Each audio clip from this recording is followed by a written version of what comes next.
Hey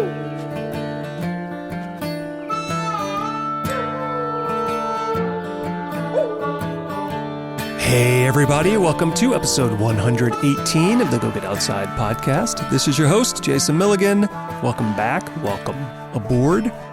Some of you may recognize today's guest from his adventure travel YouTube channel. We are speaking with the infamous Jesse St. Louis. He is probably most well known for videos about natural water slides and leaping off of tall objects into bodies of water. But in addition to all of those things, he is a professional actor, a canyoneer, a coasteering enthusiast. I'm not sure if you call that a coasteerer or if there even is a term for that at this point. He's a climber, he's a world traveler. He traveled across New Zealand for 2 years, living out of a van. And in general, he is one of those people that chases adventure and exploration across the globe. And he and I got together back in February at a place in Zuma Canyon in Malibu that is pretty special to him. And we had a really frank discussion about his past, his pursuit of his acting career, and how his life changed after a very particular event in the place where we held that interview. This is one of those classic Go podcast episodes where we have a really honest discussion about our experiences in nature and how they've changed our life and the decisions we've made and how we've course corrected along the way. So with that, come with me to Malibu to talk with Jesse St. Louis about all of those topics I mentioned, a bunch of other ones I didn't even bring up, and of course, the power of Wilson Phillips.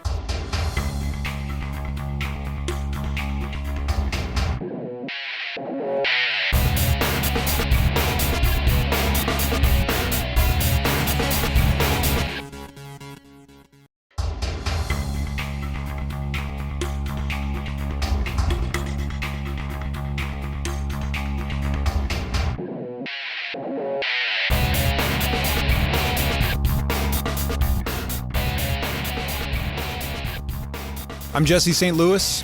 I'm an adventure traveler. Currently, I am working as a handyman and palm tree farmer in Florida, which I ended up doing after my wife and I lived in New Zealand in a van for 26 months during COVID.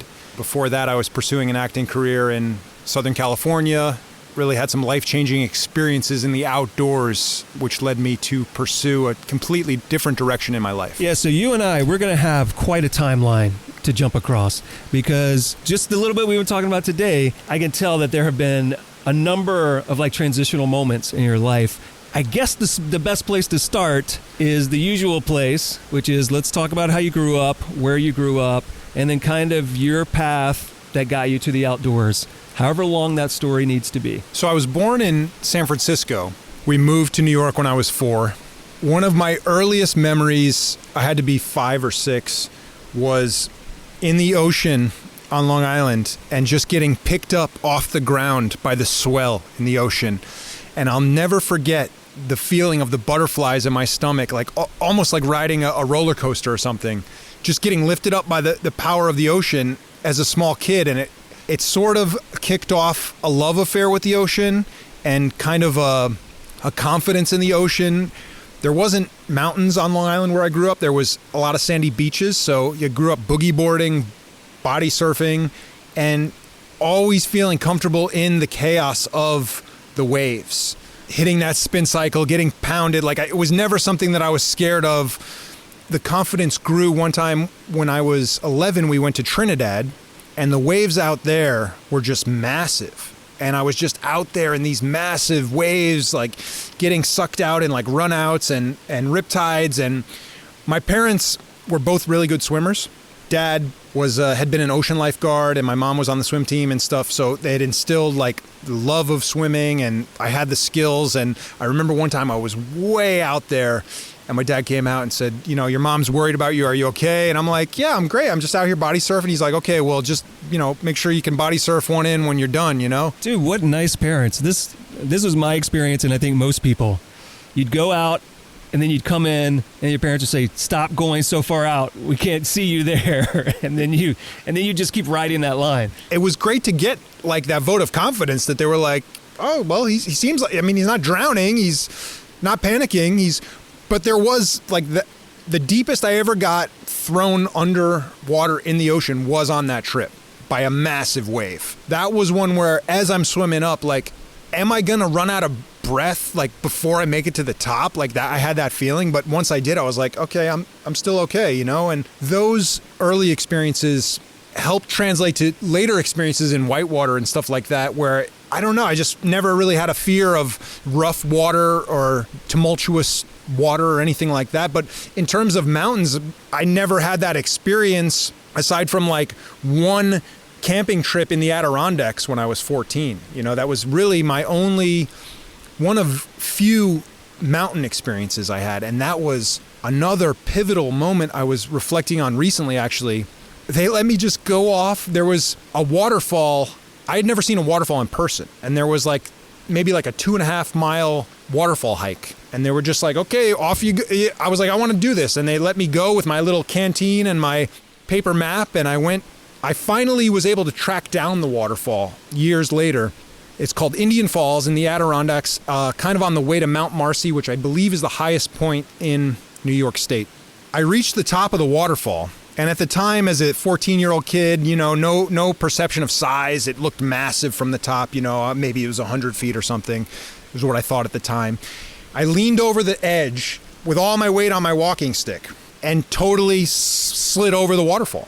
I had enough time to think, I'm going to die. Like, literally felt like I'm going to die. Redlined adrenaline and, like, didn't know what to expect. And out of nowhere, I landed on my feet on a ledge that I hadn't seen from the top. Just landed on a ledge at the base of the falls. And, like, cheese grated all the way down and landed on my feet on a ledge. And I'm like, I didn't die. Like, I didn't know how to process it. I was, like, in shock, redlined adrenaline, like, a near-death experience, you could say. I mean, looking back on it now, I realized the falls is only like 25 feet or something like that. But at the time... I mean, even 25 feet, there's probably rocks at the bottom. There are twigs and possibly logs and a number of things that can impale you or really damage you, even 25 feet. Exactly. And so I had never really thought about, as an adult, my obsession with natural water slides. But I think that is the origin story. That's hilarious because you are known now as like a water slide guy, natural water slide guy, and your introduction is by accident. Exactly. It took me like several years of reflection to realize that must be the catalyst for that. Literally the day before that incident, I had gone on another hike to like a brook with like maybe like a 5-foot cascade drop and just sitting there eating a snack thinking, you know, wouldn't it be cool if there were waterfalls you could like ride like a water slide? And then just dismissing that as like, that's probably impossible, you know? And then the next day having that experience. Totally by accident, you almost kill yourself and you realize, oh, you really can ride waterfalls as water slides. Yeah, but it still actually didn't even occur to me in that moment. I thought this was just a near-death experience, not something to be duplicated, a once-in-a-lifetime thing. Right. And it wasn't until years later, my wife and I were looking for a place to get married. When we first started dating, my wife offhandedly said something like, I want to get married in the rainforest next to a waterfall. And then me being a wise ass said, you know, yeah, and then we can jump off the waterfall, you know, as part of the wedding ceremony or something. And so years later, like 4 years later when we were engaged, I had totally forgotten that conversation. My wife goes, hey, so are we still getting married and jumping off a waterfall in the rainforest? And I'm like, yeah, sure, I guess so. Neither one of us had ever cliff jumped, had ever done anything like that. And so that started, as an adult, traveling, looking for places to get married in the rainforest next to a waterfall that we could jump off of. And that led us to trips to Puerto Rico and then Costa Rica. And we ultimately ended up getting married in Puerto Rico. When you said get married next to a waterfall, jump off of it, I immediately assumed, oh, they must have gotten married in Costa Rica. It was a close second, but the one in Puerto Rico had an easier trail to get to for our parents and older family members. And they had a natural water slide. My wife said when she found this spot, she said, oh, there's a natural water slide too. And I'm like, what is that? And then I had remembered that thought when I was younger and then found this place that had this slide. So that was the first slide I ever did when I was, I don't know, at that point, that was maybe 2009, so 32. First cliff jump, first natural water slide. And to get there, the first time we went, it was kind of like this. It was class 2 canyoning, boulder hopping, scrambling up the creek. The easier trail to get there crossed private property. And so we weren't in contact with the landowner at the time. For the wedding, we ended up getting in contact with the landowner so we could go across the trail and our older family members could get there. And this beautiful place in Puerto Rico called Las Tenejas.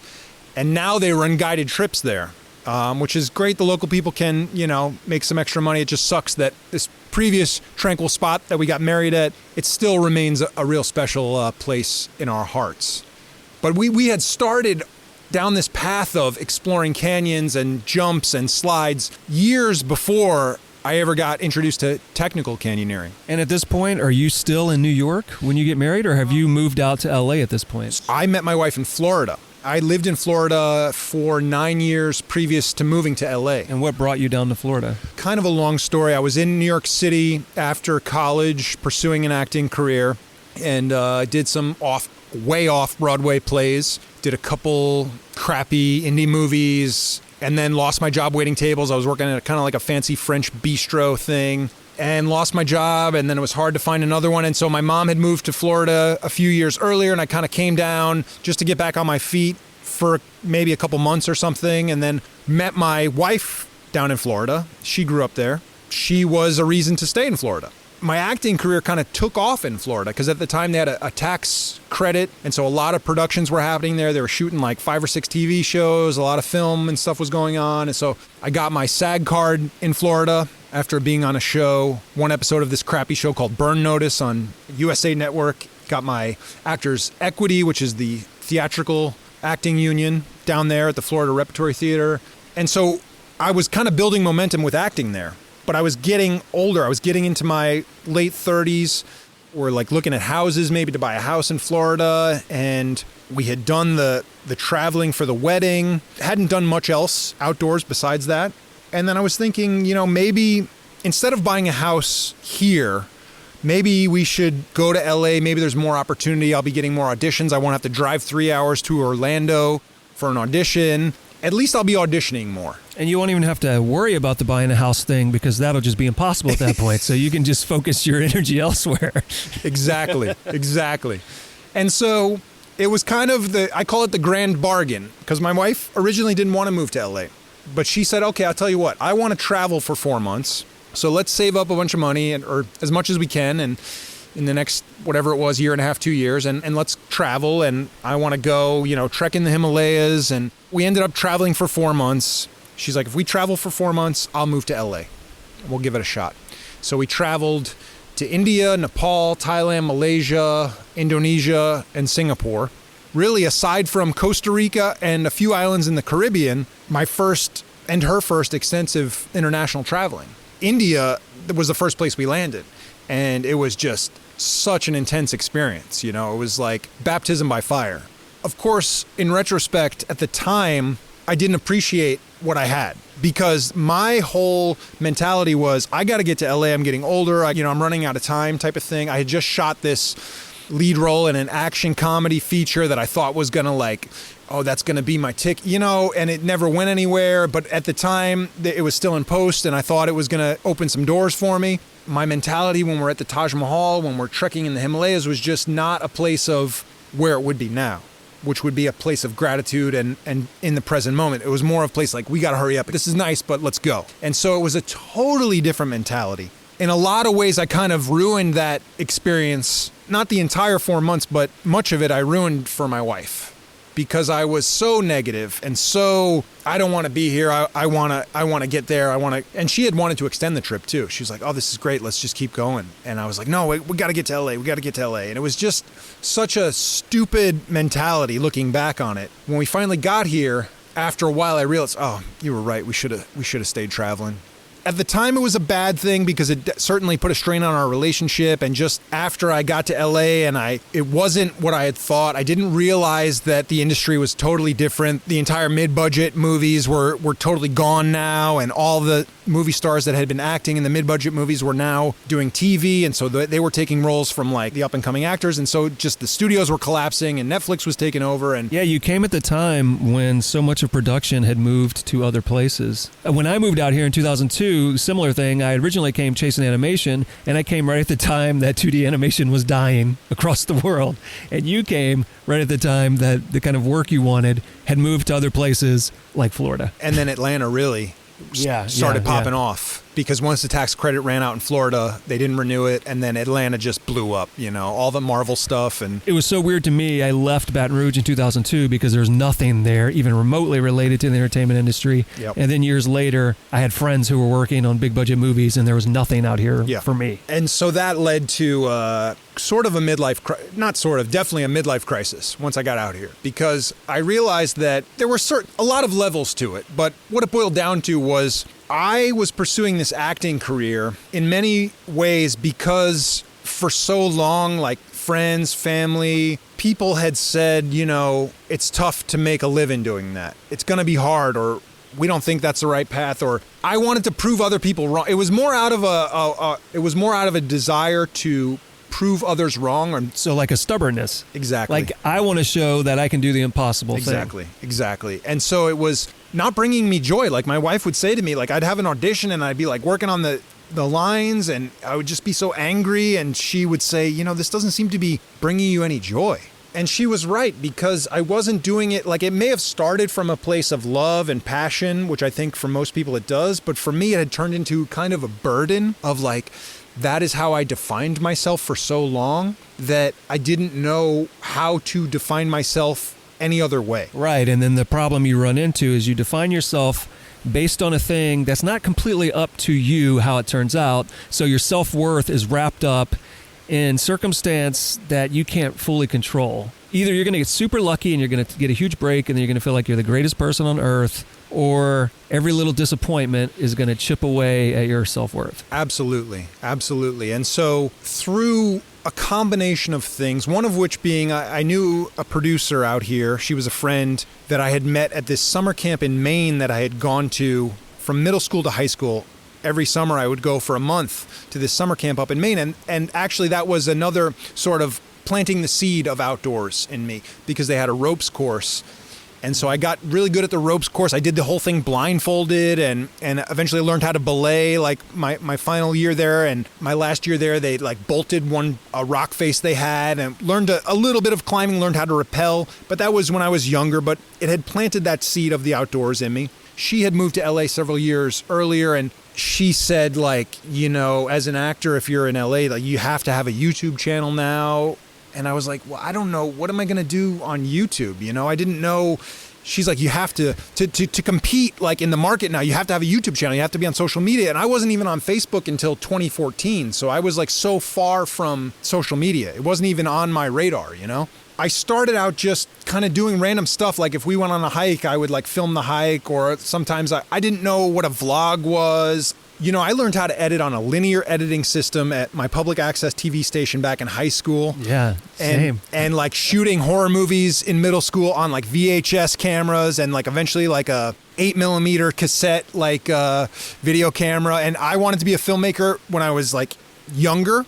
And then eventually I got on the lighting crew in high school and saw a production of like Grease or something. I was like, I could do a better job than they're doing, so that led me to want to act. Like I had not edited or shot anything since I was 13 on like 8mm tape. Things had changed a bit. Exactly. So like I didn't know anything about rolling shutter, video compression, editing, stabilization, how like shaky video will like make viewer motion sick or anything like that. I was just shooting on my camera, shooting on an old waterproof Nikon Coolpix with like a scratched lens, so everything was like cloudy. It was terrible. Like my early videos on YouTube were just so bad.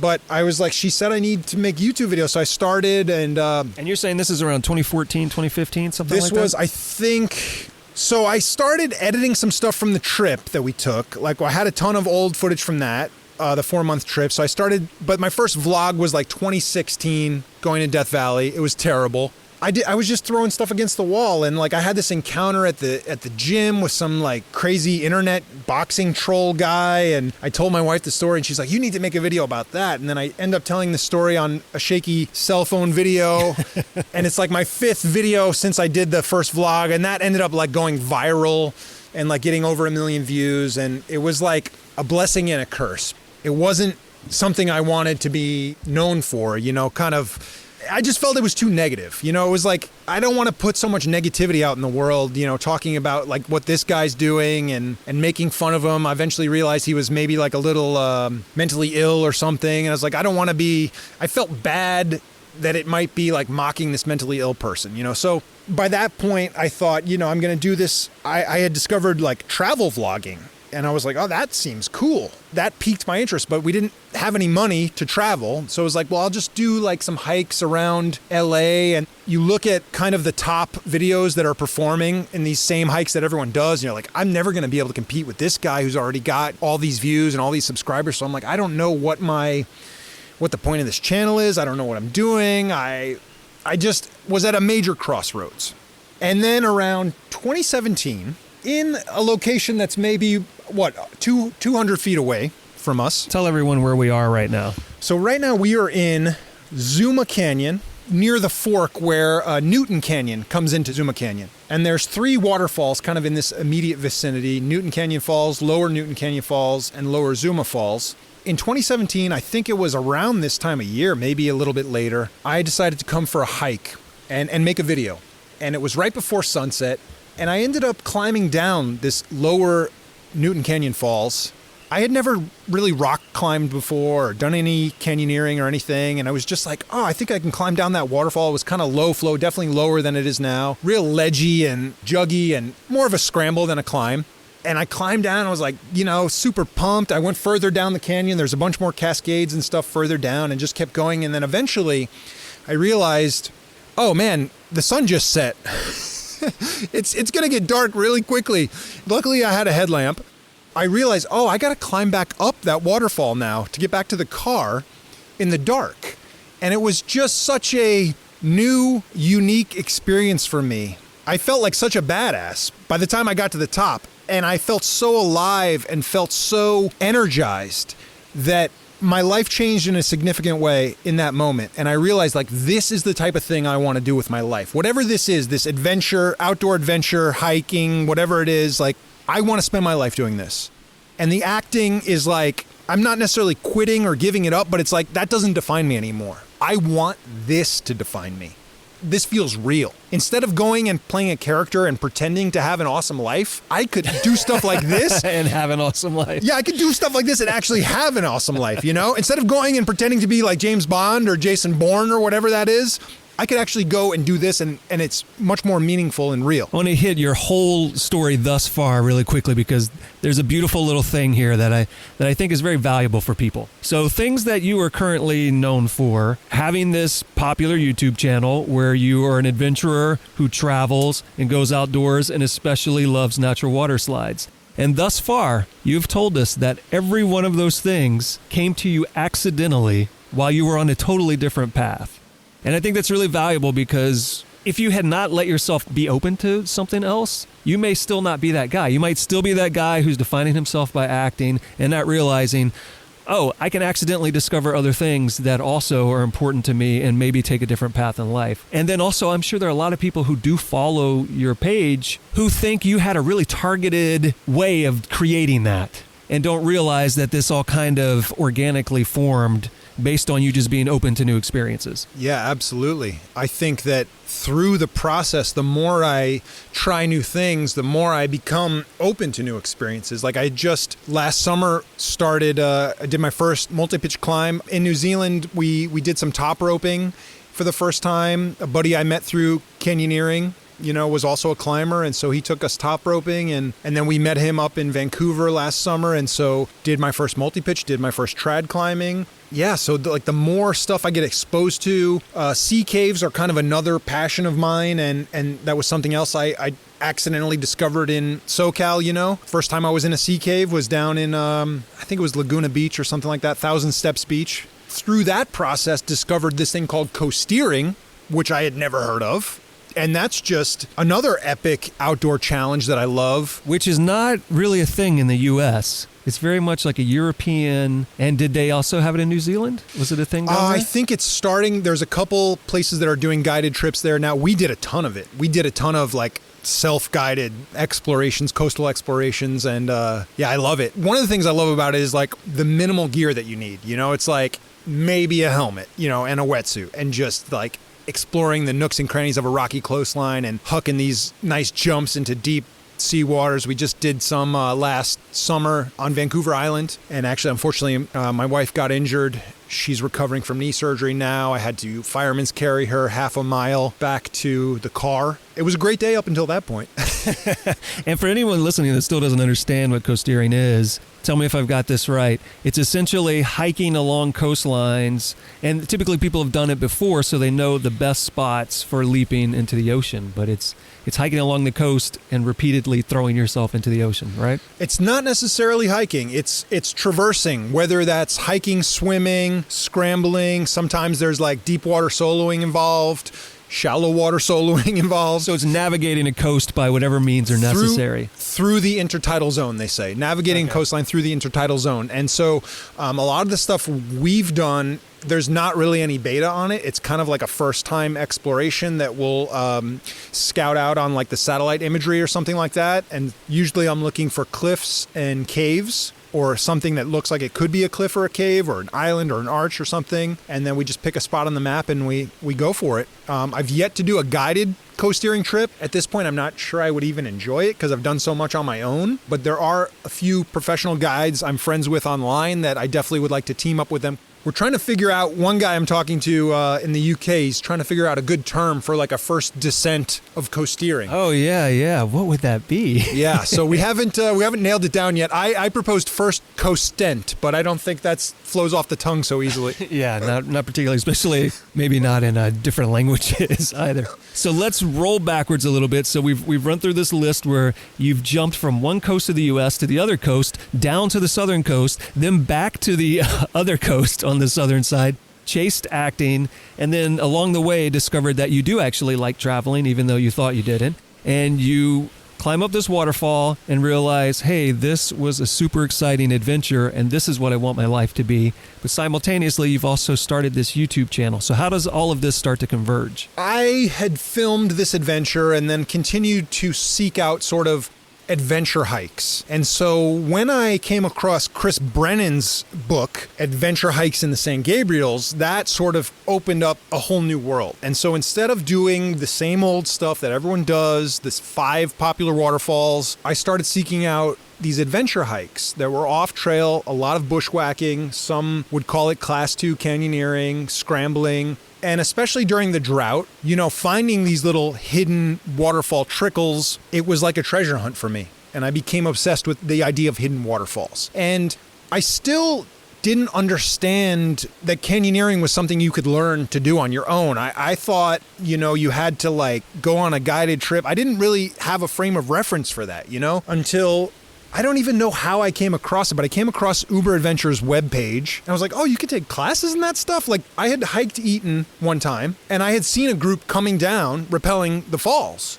And I had just assumed it was like a guided trip. And then I somehow found you could take classes in this. I convinced my wife, hey, we should take a class in that. Because we had seen years ago the 7 teacups, and we had read, they rappel that and stuff. And then we're like, is there a guiding company that does it? And then there was no guiding company. Like, do you rent gear? Like, we didn't know anything about it. Eventually, we ended up taking the level 1 course at Uber, and my wife wasn't totally into it at the time, the first time we did it. I actually didn't even get a chance to run my first canyon until like a year later. Normally they do after you take the class, they do Bailey Canyon as the first canyon after the class. So she was able to get that Monday off work and go run the canyon. And she was kind of like, she wasn't super into it. Yeah, and Bailey is like typically a very beginner friendly, almost always dry, though you missed last year when it was amazing, flowing, and even some Class C moments in it. But yeah, so typically like a beginner canyon, dry. It's a really good way to introduce people, but it might not inspire everyone. And so because of that, I was kind of put off from it a little bit because she is like, obviously, my number 1 adventure partner. So if she's not into it, I'm not going to be able to force her. Eventually, though, I ended up doing more canyons, convincing her to do more, giving it another try. And I think the key to it for her, was like doing stuff that was a little bit wetter. She was working a lot. She had a weird schedule. It was like 7 days on, 7 days off. So there was moments where weekends where I had to find adventures without her. And so then that enabled me like, okay, if she doesn't want a canyon, I can go do it with some other people. at a certain point for several years, we had talked about maybe traveling again. We had been kind of working on this path of like maybe saving some money and traveling again. I was like, at one point, it was like, okay, a year from now, we'll do it. And then she said, well, let's do another 2 years or something like that. And I was like, well, if we're going to do another 2 years, I want to take more canyoning courses. I want to learn like the rescue technique and advanced techniques and stuff like that. So I worked my way through the levels, and eventually I was like, I might as well take this guide certification thing just to have it. And that way she can feel more confident when it's just the two of us going in a canyon. I know more techniques. And then like wherever we end up, like maybe we end up in Costa Rica or we end up somewhere and I could be a canyoneering guide or something like that. Those last couple years in LA, or the last year in LA really, I started doing more canyons.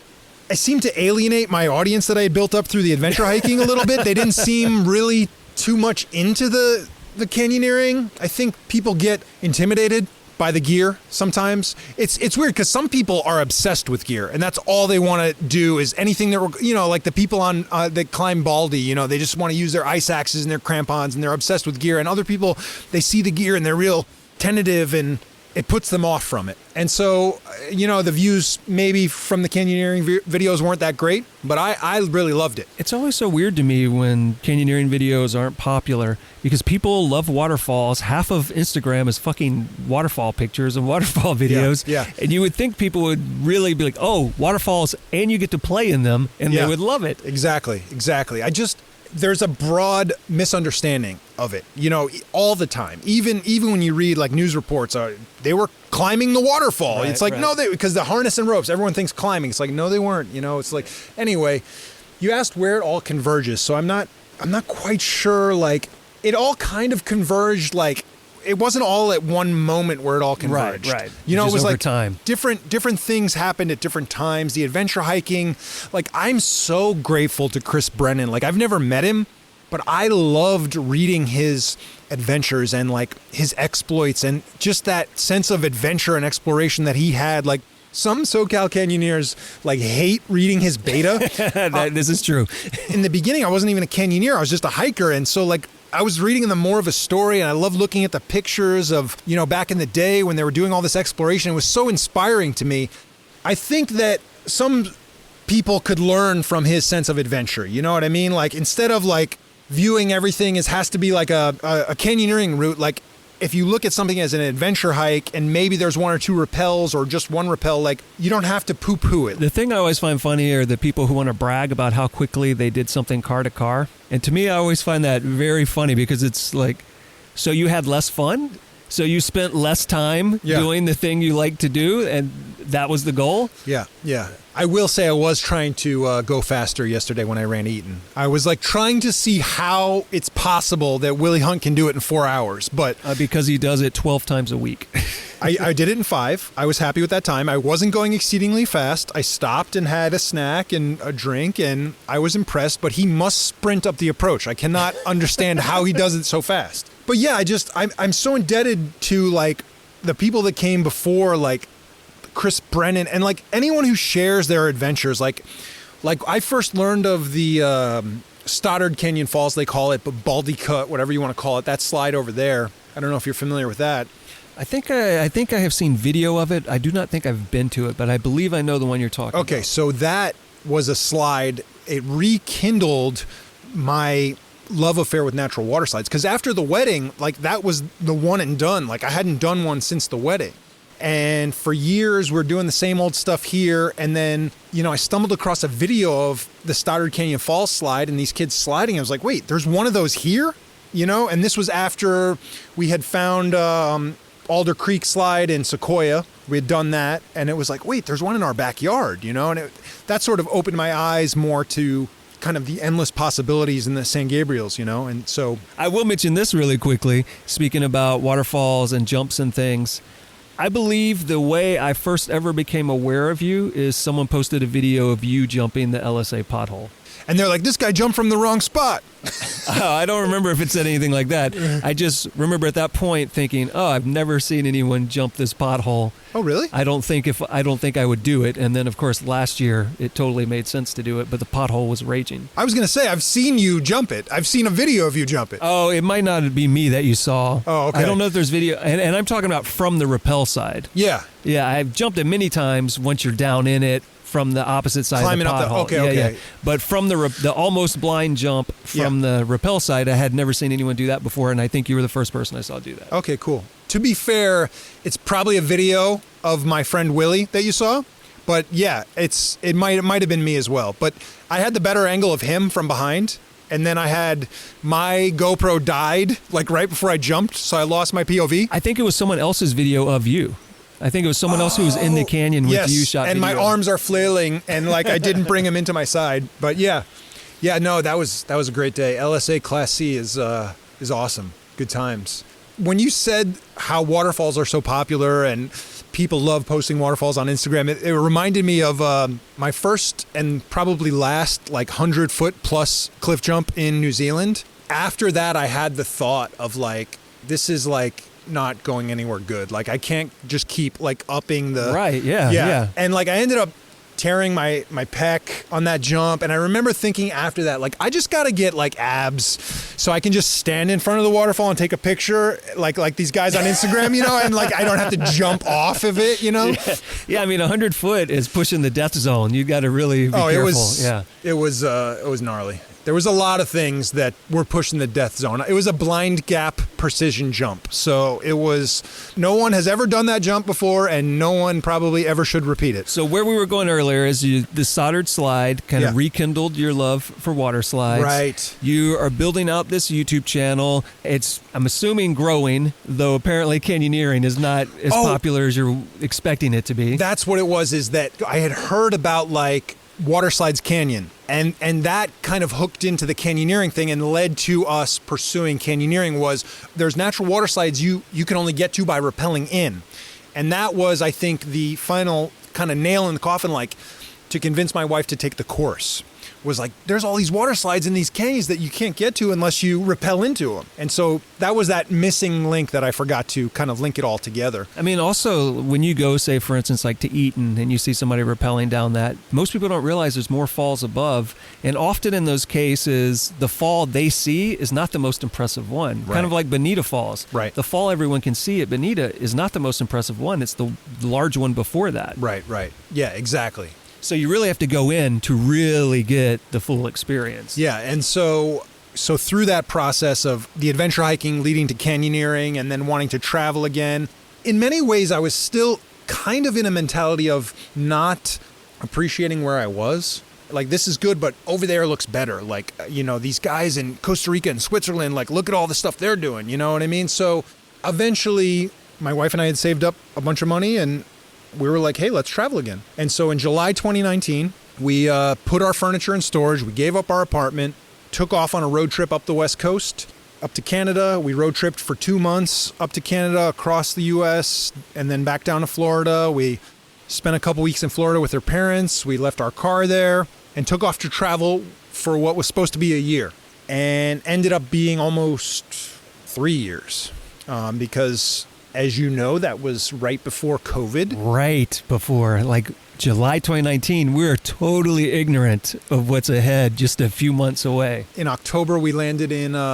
Switzerland, met up with these guys I had been friends with online for a long time, the 42 Adventures crew, these crazy freestyle canyoners, they call themselves, and they knew a bunch of like slides, and it was kind of late in the season for them for canyoning in October, but we were able to we went on our first Via Ferrata with them, and so we were able to do some cool stuff. Did a little taste of Ticino, and then after that we went to Nepal. We did a 3-week trek in the eastern Himalayas to Kanchenjunga, and it was good, and it was a totally different experience this time compared to 2014, the first time we were in Nepal, because you embraced this time that the travel was the purpose, right? Exactly, because for so many months and years sitting in LA traffic, I would say to myself, I wouldn't mind being on a Nepali bus right now.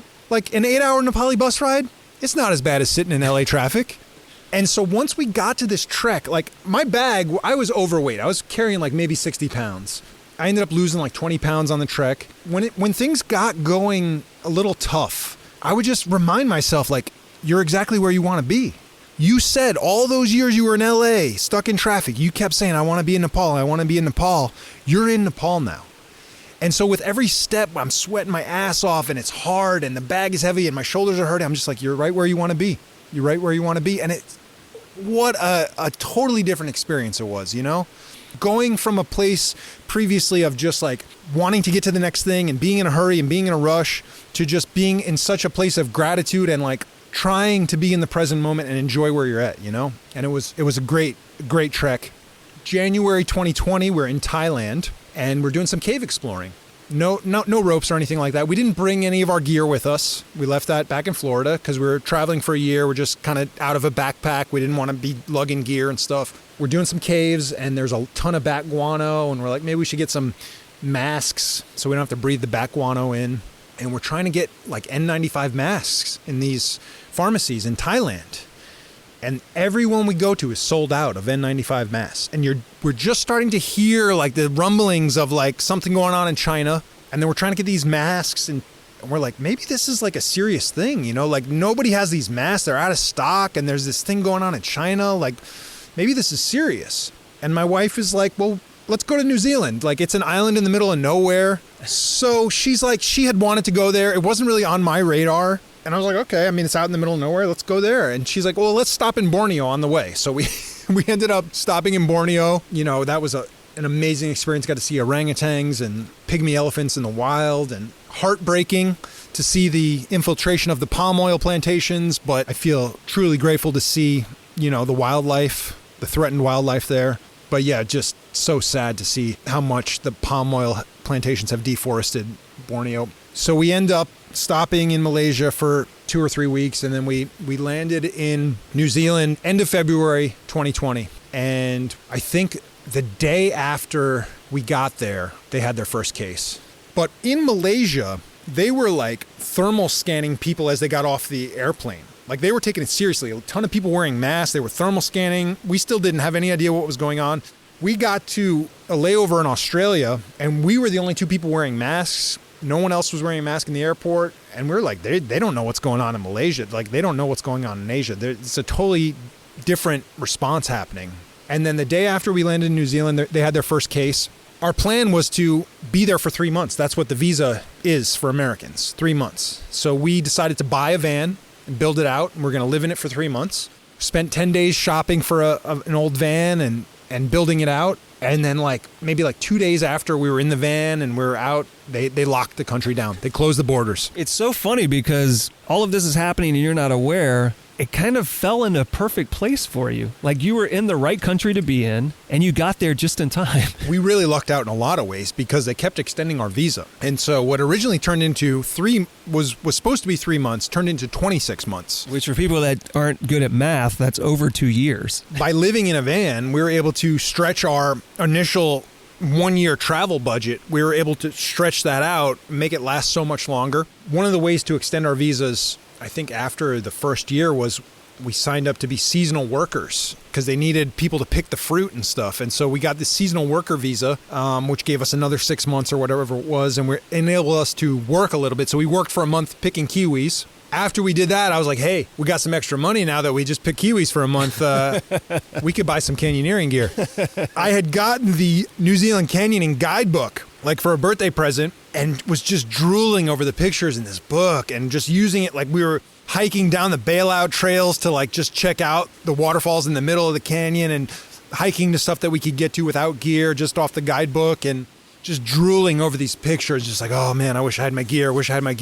And then after that first year, and then we worked a little bit, I'm like, hey, look at this picture. Don't you want to rappel this waterfall? Look at that blue water, you know? And so I was able to convince my wife, yeah, we could buy some gear. And then that opened up the door of canyoneering in New Zealand, which was awesome. Before that, we had made friends with a girl from the States, and she was there for an ICO Pro training to learn canyoneering. And so she and her boyfriend had extra gear that we did a few canyons with them, but nothing too high flow. But yeah, once we got our own gear, it was great. There was a period of time where we just did like a month of just amazing canyons, like over and over, back to back. So before we get away from it, I want to talk about logistics for a little bit. I know you said you had saved up some money, but of course this trip is going to extend longer than you expect. You take this job picking fruit. Prior to that, were you both just living off of the money you had put away?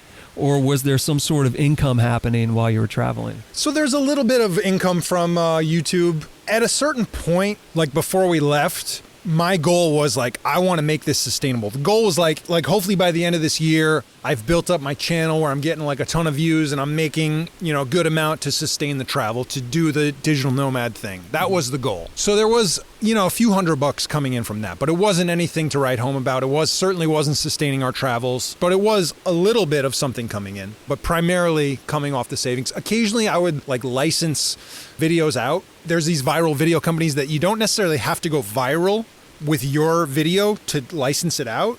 If it's just something that they think makes a good story or an interesting thing they can sell. So I had licensed several videos out as well. One of the videos I had licensed out from a hike in the Santa Susana Mountains from this flash flood in a cave, and it ended up on World's Deadliest Weather.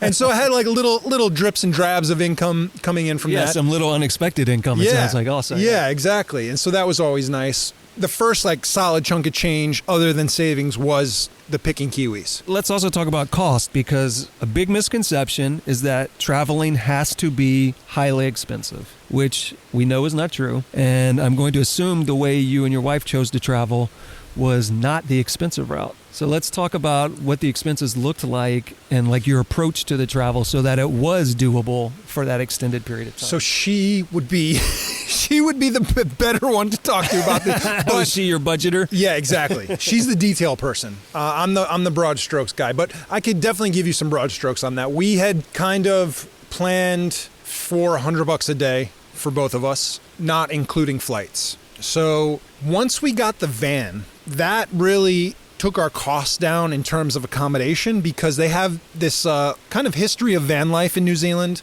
and they have these freedom camp areas where if you get your van what they call certified self-contained, meaning you meet these certain requirements for fresh water, gray water, stuff like that, you can stay in these campgrounds for free. If you're doing that, if you're camping and staying in a van and just cooking all your meals, from the grocery store, it's pretty affordable.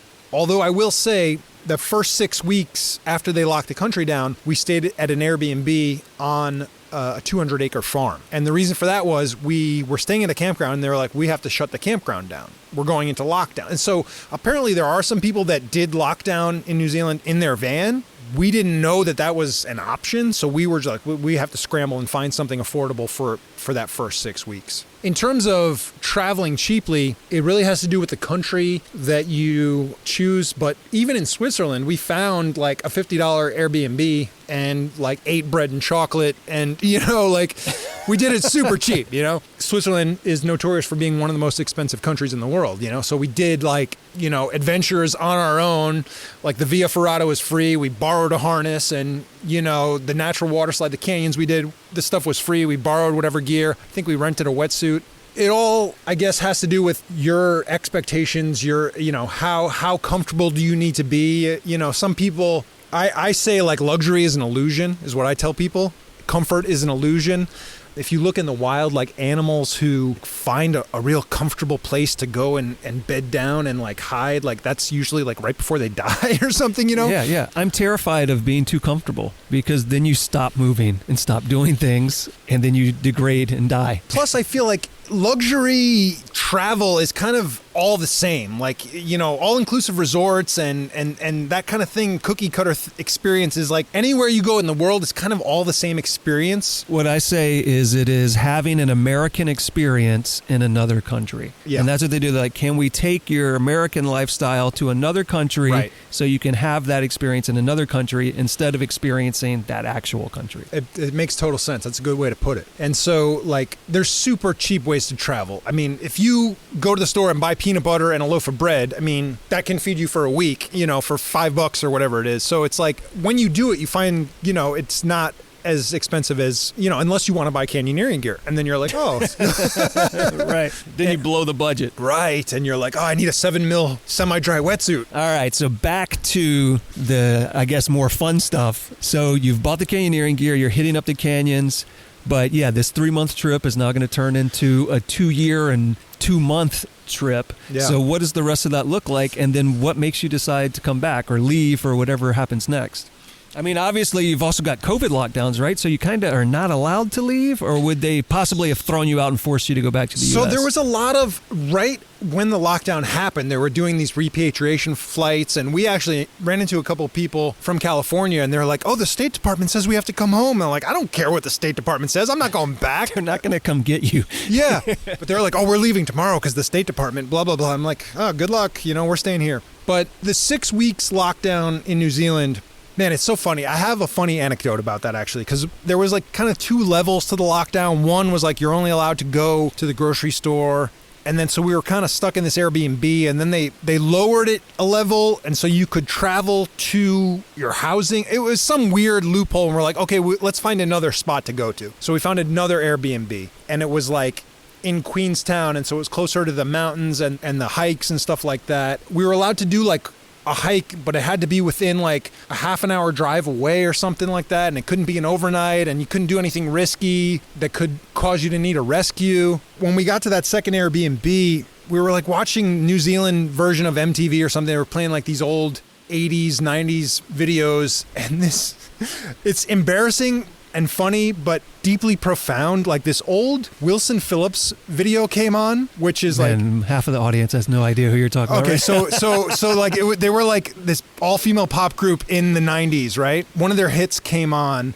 I had never seen the video for it. I think the sound was even turned off, but I immediately saw, I was like, they filmed that in the San Gabriel Mountains. I was like, I recognized the trees, the mountains. I was like, that's the San Gabriels. And it was like literally in that moment when I saw that, after being in lockdown for like a month and not doing hardly anything, like literally my eyes began to like well up. So we'd been traveling for like 7 months at that point, and I felt this incredible like homesickness. And it was like I saw the San Gabriel Mountains, and I was like, I literally was brought to tears. By Wilson Phillips. By Wilson Phillips. It's such a hilarious story, but it's true. And it's so embarrassing, but it's a true story. It was seeing the mountains, and I hadn't realized until that moment what a profound connection I had to these mountains. Because so many, I don't want to keep using the word pivotal, but so many important, intense experiences happened for me in these mountains, and I hadn't realized it. I hadn't realized how much it had changed me. We hadn't really been able to explore much in New Zealand yet, and it was kind of like, I didn't realize what waited for me, on the other side of lockdown, And in that moment, I was like, oh, I just wish I was home, and I wish I was in those mountains, you know what I mean? Because I really didn't know anything about the canyons in New Zealand. I really didn't know anything about, she had done all the research, she had wanted to go there. I wanted to experience more culturally diverse places and not kind of a westernized, anglicized place like New Zealand. I wanted more of the Asian feel, you know what I mean? More India, more Laos, Cambodia, something more exotic, And the thing about New Zealand, the people are great, they're super friendly, but it's like, there's dominoes and it's westernized. I was a little disappointed with that at first until it was like, oh, they have tremendous world-class natural beauty. I'm not like a huge Lord of the Rings fan. Apparently, a lot of Lord of the Rings fans go to New Zealand. Were you not aware of this? Honestly, I wasn't. I mean, I knew they filmed them there, but I didn't know like people would go there just because of Lord of the Rings. I feel like even people who didn't know what Lord of the Rings was and didn't care about Lord of the Rings for that, 6 years or whatever those were being released and that was occurring. It was such a huge cultural phenomena. I can't Totally believe oblivious. Totally oblivious. It was like, oh yeah, this is where they filmed Lord of the Rings. It wasn't like, I didn't realize it was like, oh, this is filming location tours and all this stuff. Like, I didn't realize it was like big business. You could go to Hobbiton, man. Exactly.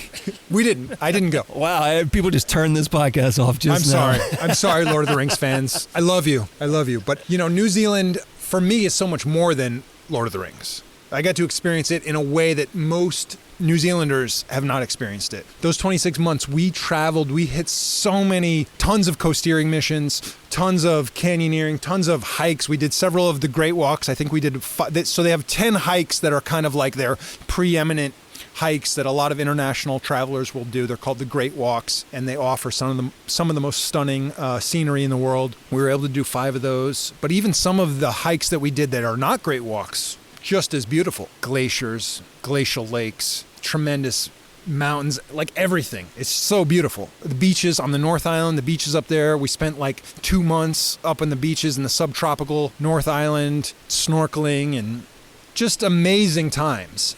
And I hate to say it. It's painful for me to say this because it just shows me how far I still have to go. We had a tiny van. I'm 6'2". I'm a big guy. When we were buying the van, my wife was like, it's a little small. How do you feel about it? It's like, well, it's only 3 months. We're only going to be in it 3 months, right? Fast forward 26 months, it's like I'm sick of living in a van. I want to go somewhere else. I want to go to Sri Lanka. I want to go to India. I want something more. I was back kind of in that place of like, this isn't good enough anymore. I want something new. Looking back on it, of course, with 20/20 vision, it's easy to see. I blew a tremendous opportunity. We could have been on a fast track for residency because they offered that to people who were there during COVID. They were like a once in a lifetime, hey, if you were here during COVID, we'll give you this path towards residency, which would have saved us a bunch of like hoops to jump through. I kind of blew it. My wife was like, hey, you want to try to get residency here? And it's like, no, I want to, go back to LA and like start a guide company and like do... Dude, why are you always fucking up her dreams, man? I know, man. I can't believe she stays with me. If I had known we were coming back here to live in Florida, 100%, I would have stayed in New Zealand. Like, I would have stayed, man. I thought I was coming back to live in LA. But, it is what it... So we got back to Florida and her parents are getting older. Her dad just turned 80. He is growing palm trees. They have a bunch of acres and they're getting older and they needed help. And we realized how much help they needed. And we're like, shoot, like, I don't think we can go back to LA. Like, it seems like they need us here. And that's why I am a part-time palm tree farmer now. For the time being stuck in Florida, helping out some family members that need it, Pretty sure you're going to look back on this fondly later, too. I probably will. Yeah. I don't know. Florida kind of sucks.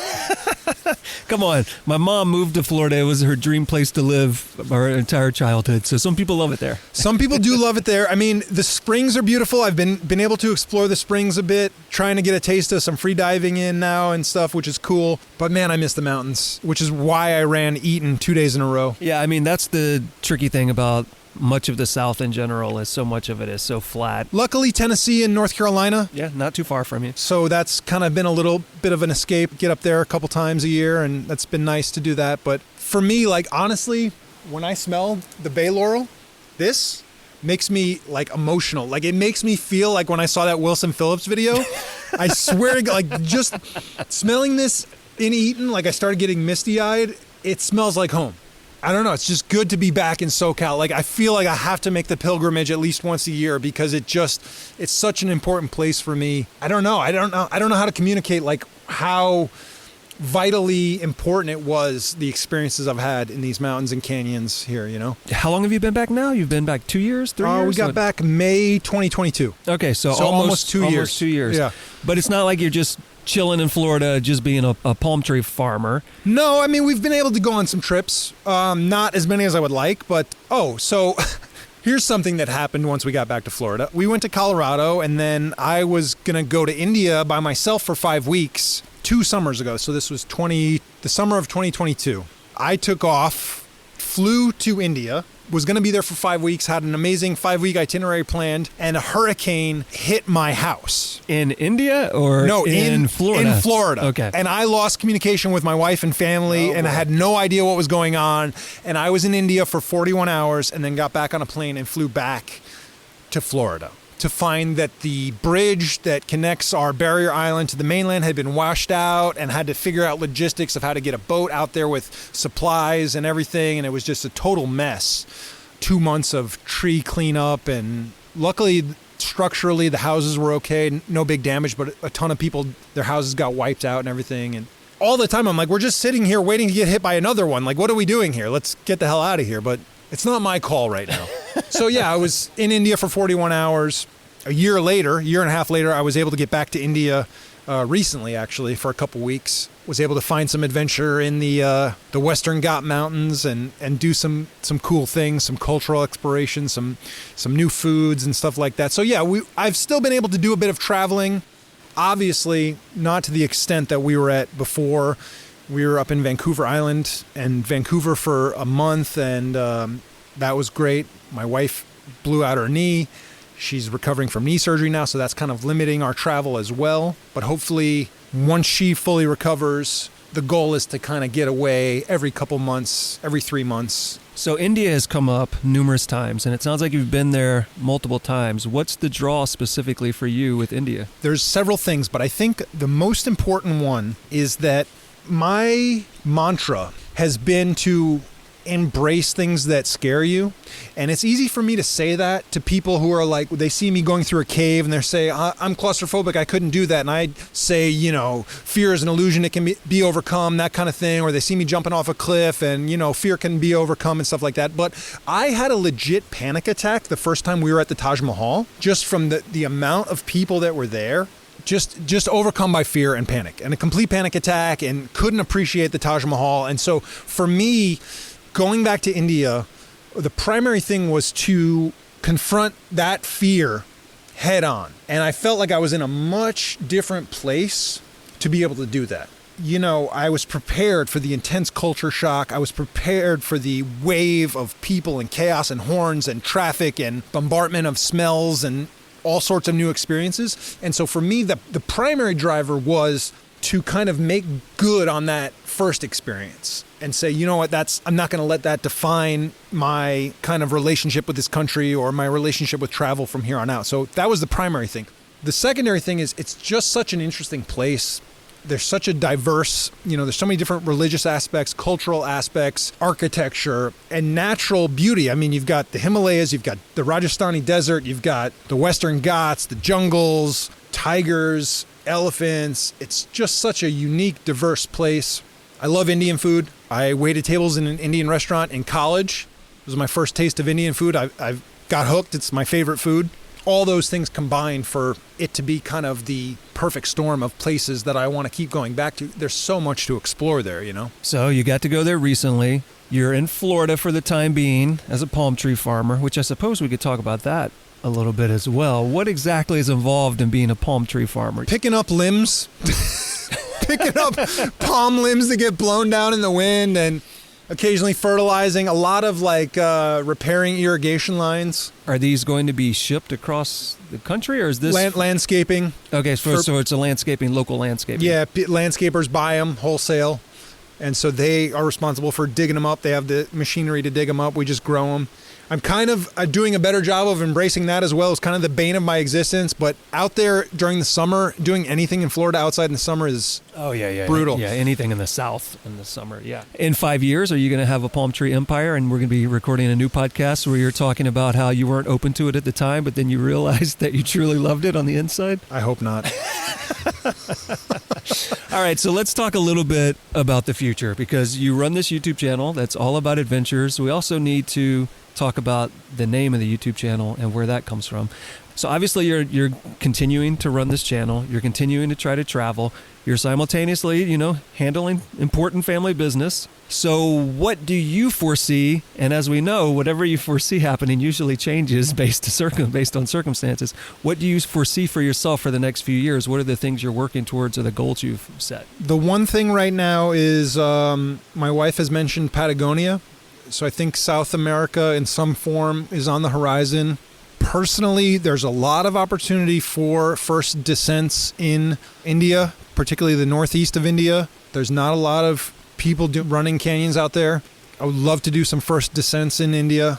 Getting back to New Zealand, even just for a couple weeks to run some more canyons out there would be definitely at the top of mind. But other than that, I would like to certainly make it over to the UK to do some coasteering.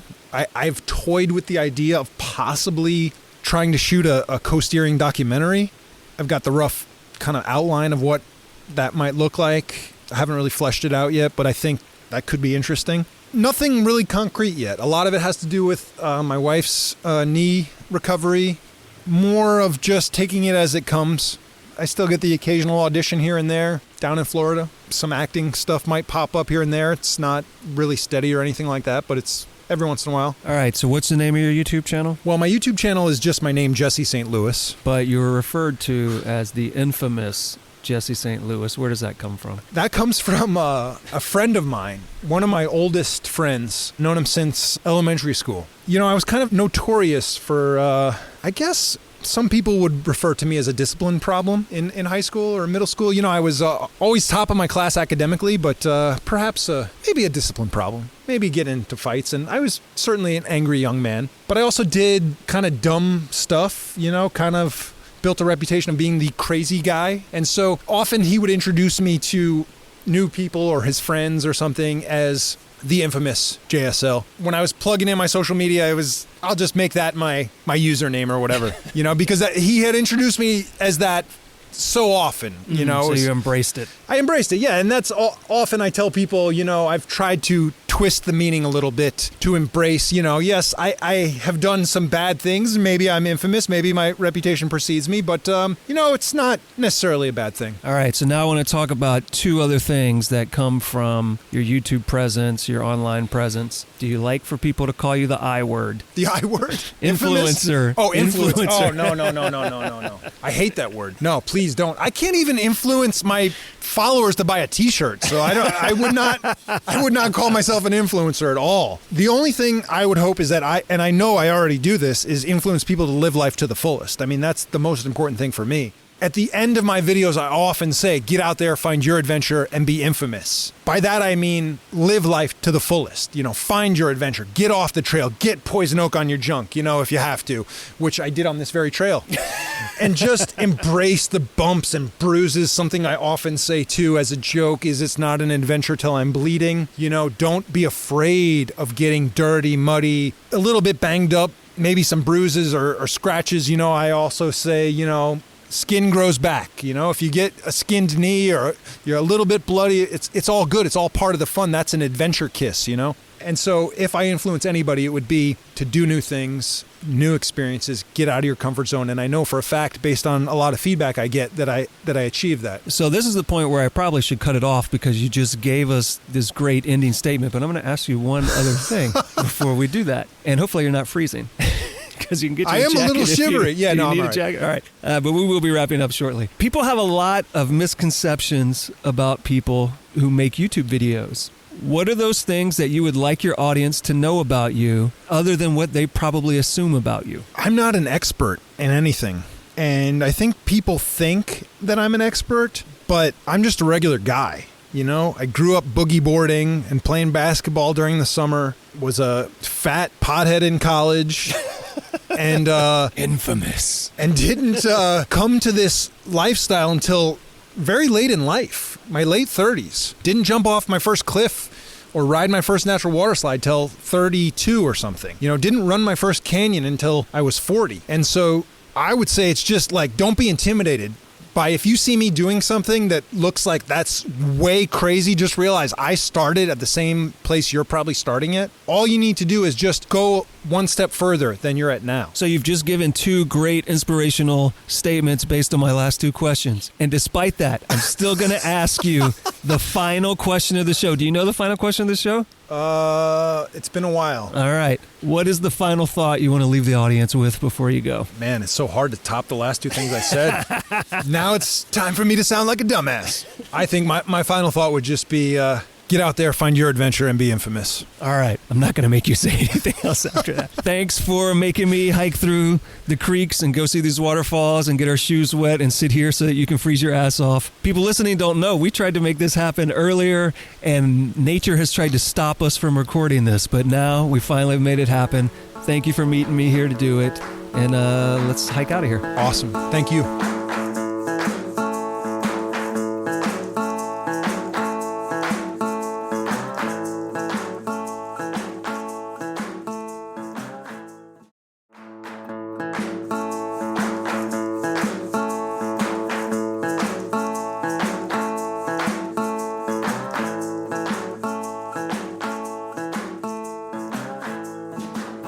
And now it's the part of the show where I invite you all to go to our website, gogetoutside.com, look for this, episode 118 with Jesse St. Louis, and there you will find photographs of Jesse in action, links to everything we talked about in today's show, lots of links, including links to a number of his videos, and most importantly, a link to that Wilson Phillips music video shot in the San Gabriel Mountains.